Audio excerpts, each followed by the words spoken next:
जम्मू को लेकर के यूपी में जो विवाद चल रहा है कि वहाँ पे मुसलमानों की एंट्री नहीं होगी, कोई दुकान लगाने नहीं दी जाएगी, और बहुत सारे विवाद में क्वेश्चन आ रहे हैं। क्या लगता है ये सही हो रहा है? देखिए मैं बताऊँ आपको, मुस्लिमों की एंट्री नहीं होगी, हिंदुओं की एंट्री नहीं होगी, उसकी एंट्री होगी, ये सब बेकार की बातें हैं। जब जब इलेक्शन का दौर आता है तब तक भारतीय जनता पार्टी एक टुकड़ों की राजनीति करने का भारतीय जनता पार्टी का ही धंधा बन चुका है। और ये मैं आपको बता दूं, बहुत छोटी सी चीजें समझने वाली बात है। मुझे नहीं पता आपकी तरफ से है, मैं किस तरफ से आपको नहीं पता, लेकिन मेरे कलावा लाल है, आपको समझ जाएगा। लेकिन मैं एक छोटी सी बात करूँगा, ये कलावा पता है आपको किसी फैक्ट्री में बनाया जाता है? इस पर नाम तो लिखा नहीं है। ये शर्ट के धागा जो बनाए किसकी फैक्ट्री में जाके बनाया पता है आपको? नहीं पता। ये बटन का पता है किसकी फैक्ट्री में बनाया? तो ये समझने वाली बात होगी। जो लोग पढ़े लिखे हैं वो सब समझ जाते हैं। ये सिवाय इलेक्शन के दौर टाइम पे जो है ये सारी चीजें होती हैं ये, और ये सिर्फ भारतीय जनता पार्टी करती है। इन चीजों से कुछ नहीं ना, देखिए आम आदमी को इससे कोई लेना देना नहीं है कि कौन बेच रहा है कौन नहीं बेच रहा है। अरे भाई साहब सब बेचो। क्या मुसलमान मेरे क्या इस देश के नागरिक नहीं क्या मेरे मुसलमान भाई? क्या सब पंजाबी मेरे देश के वो नहीं है क्या, नागरिक नहीं है क्या? ये छोटी मानसिकता की बात है केवल। चाहे हिंदू हो, चाहे मुसलमान हो, चाहे सिख हो, चाहे ईसाई हो, सारे इसी देश के नागरिक हैं। ये नरेंद्र मोदी जी को समझना पड़ेगा, योगी आदित्यनाथ जी को समझना पड़ेगा। क्योंकि मैं आपको बताऊं, ये बहुत ही तुच्छ मानसिकता के लोग होते हैं जो इस तरीके की बात करते हैं कि मुसलमान ये नहीं लगाएगा, हिंदू ये नहीं लगाएगा। ये इन चीज़ों को कोई फर्क नहीं पड़ता।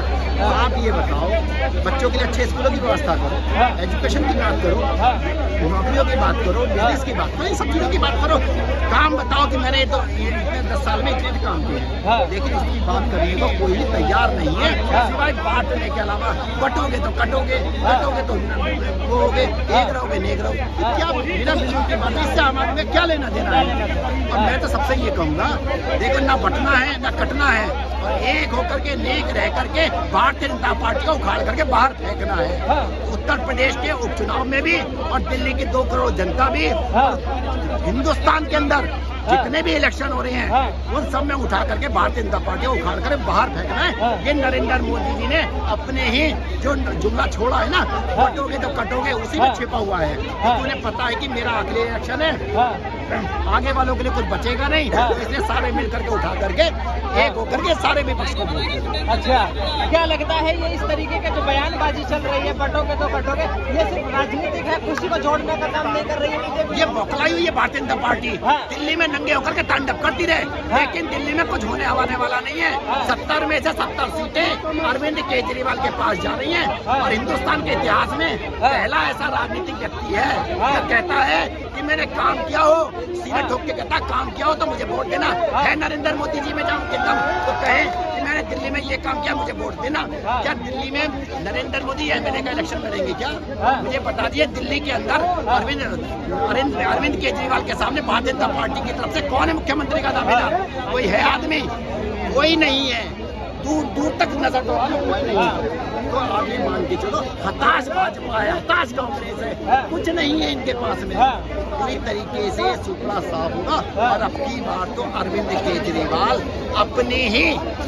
अपना ही जो है रिकॉर्ड तोड़ने जा रहे हैं। पहली बार में 28 सीटें जीते 70 में से, दूसरी बार में 67 सीटें जीते, तीसरी बार में 62 सीटें जीते, और अब की बार में 70 में 70 सीटें जीत करके वर्ल्ड रिकॉर्ड बनेगा। हिंदुस्तान का नहीं, पूरे वर्ल्ड में जो है ऐसा कभी नहीं होगा जो पूरे में पूरी सीटें आई होंगी 100%। वो तो ये कह रहे हैं कि हरियाणा में भी बोल रहे थे कि बीजेपी हार जाएगी, नहीं जीतेगी, उसके बाद सरकार बना। हम तो ये कह नहीं रहे कि बीजेपी हार जाएगी। बीजेपी का वजूद कहाँ है कहाँ पर? दिल्ली में है कहाँ पर, ये बताओ मेरे को। भैया 7 सीट जो लाया दिल्ली में बीजेपी, कहाँ से मौजूद बताओ, कह रहे हैं उन 7 एमपीओ के में से 6 के टिकट क्यों काटने पड़ गए? अगर इतने अच्छे एमपी थे तो ऐसे तो इनके एमपी थे। जो दक्षिणी दिल्ली का सांसद कहता था कि पहले ही दिन जो है आपका जनता बैठी हुई थी, जंतर मंतर में हमारी पहलवान बेटियां बैठी हुई थी, उनके लिए इतने जैसे नहीं इतनी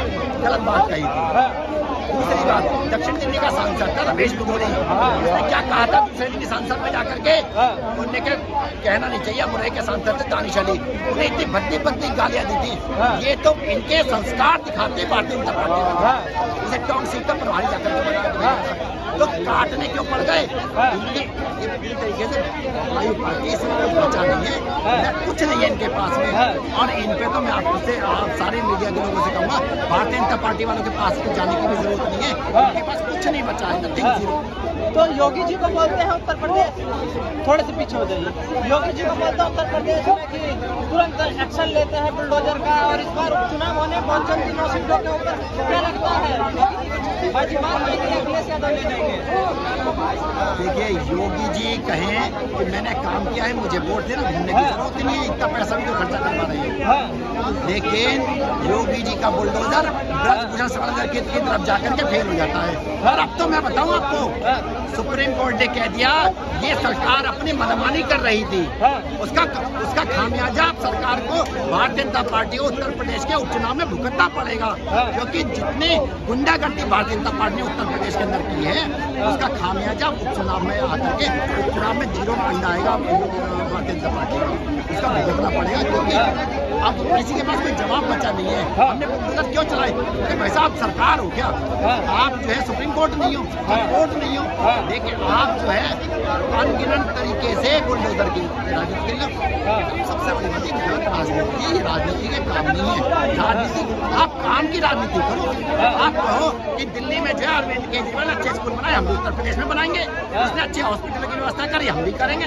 लड़ो, राजनीति करनी कोई बुरी बात नहीं है, लेकिन इस तरीके की द्वेष की राजनीति जो भारतीय जनता पार्टी कर रही है, ये देश और जनता दोनों के लिए आने वाले समय के लिए हानिकारक है। ये जहर है, जहर। और जो हिंदू मुस्लिम का जहर जो है भारतीय जनता पार्टी यहाँ के लोगों में डाल रही है ना, स्लो पॉइजन, ये आने वाले 50 साल तक भी निकल नहीं पाएगा।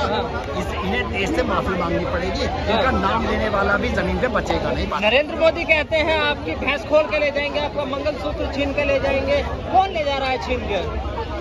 बड़ी शर्म आती है, मेरे देश का राजा कहने, भाई मौजूदा तो है ही प्रधानमंत्री, सम्मानीय पद है, आपका झक मरा रहे हो।